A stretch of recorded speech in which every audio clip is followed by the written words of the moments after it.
Welcome to Designer Digital's bi-weekly tip, April 19th, 2019.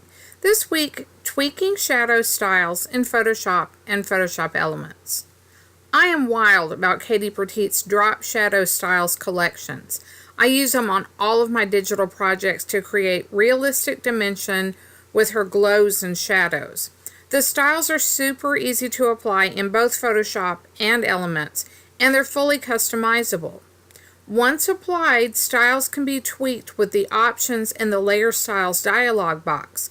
But did you know you can also reposition them by dragging them while the Styles dialog box is open? Here's how. Begin by installing a layer style in Photoshop or Elements. Open a layer document and select a layer. Apply a drop shadow style via the Styles panel. I'm going to apply a shadow to the photo mat. When you apply the style, you'll notice that a small FX icon appears on the right side of the layer when you're viewing the layers in the Layers panel. Double-click the FX icon to open up the Layer Styles dialog box. Next, click on the Drop Shadow tab. You can adjust the sliders here to make changes to the layer style. But you can actually move the shadow while this box is open as well. Just move your cursor over to the open document and then click and drag the shadow.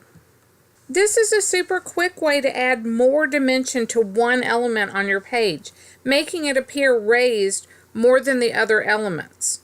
When you're satisfied, click OK. You can easily delete the layer style by dragging the FX icon to the trash can in the Layers panel. It'll either be above or below the Layers panel. And then you can try again with a different look. So, click to apply the style, double-click the FX icon, and then click on the Drop Shadow tab.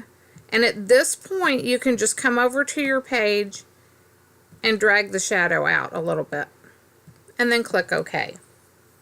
Have fun giving your digital projects extra dimension using this really simple trick. Your pages will take on a more realistic look with multi-level shadowing that mimics the effect achieved with traditional crafting. Thanks so much for watching this week's video, and be sure to check back in 2 weeks for another Designer Digitals tip.